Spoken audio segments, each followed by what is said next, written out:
代の発言だと思います。飛び込んできました。この後のリターン欲しいですね。取れましたか。僕言うですよね。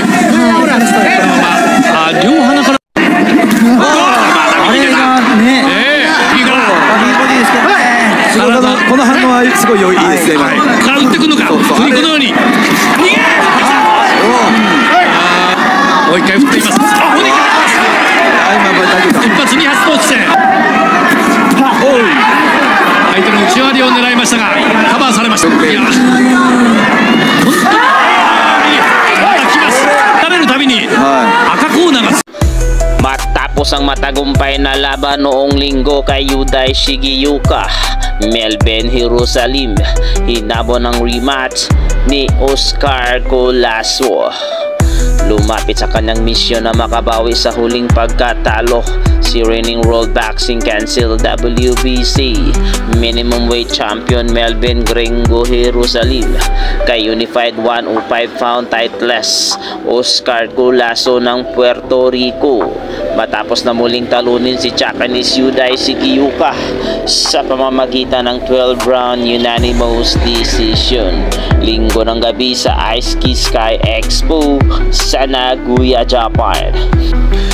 Nakamit ng tubong Manolo Portage Bukidnon ang pambihirang panalo matapos dominahin ang halos buong laban sa pagpabor ng tatlong hurado na sina Chris Tillis sa 119-109, Joseph Guelt sa 118-110 at Tawot Pumsamran sa 116-112 para sa kanyang ikalawang sunod na title defense. Halos magdadalawang taon simula ng mahubara ng World Boxing Organization WBO title ang 31 anyos na orthodox boxer matapos mapunta sa masaklap na 7th round technical knockout ang laban kay Collazo noong Mayo 27, 2023 sa Fantasy Springs Casino sa Indio, California.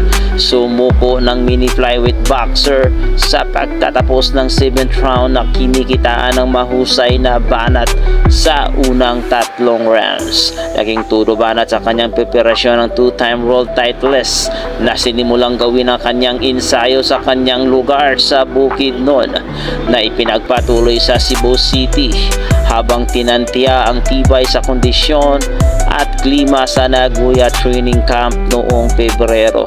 At tinapos pa balik ng Cebu ang kanyang ilang linggong paghahanda upang makaulit sa Japanese boxer.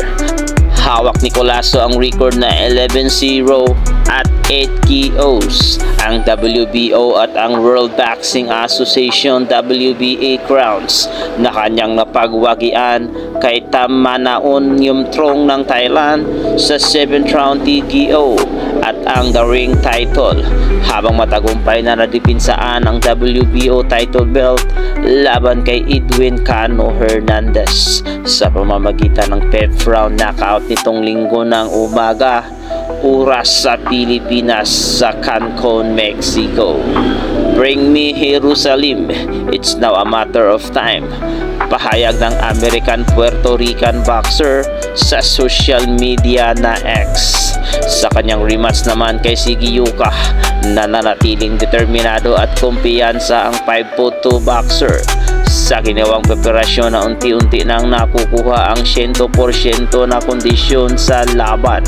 Bumagsak naman sa 9-2 record kasama ang 5 knockouts ang hawak ni Shigeyuka na 2 beses natalo kay Jerusalem at nabigong masundan ang panalo kay Pinoy Samuel Salva noong Agosto 24. Hawak naman ng isa pang Pinoy na si Pedro General Taduran ang International Boxing Federation IBF belt na didipinsaan naman laban kay Henhiro Shigeyuka sa darating na Mayo.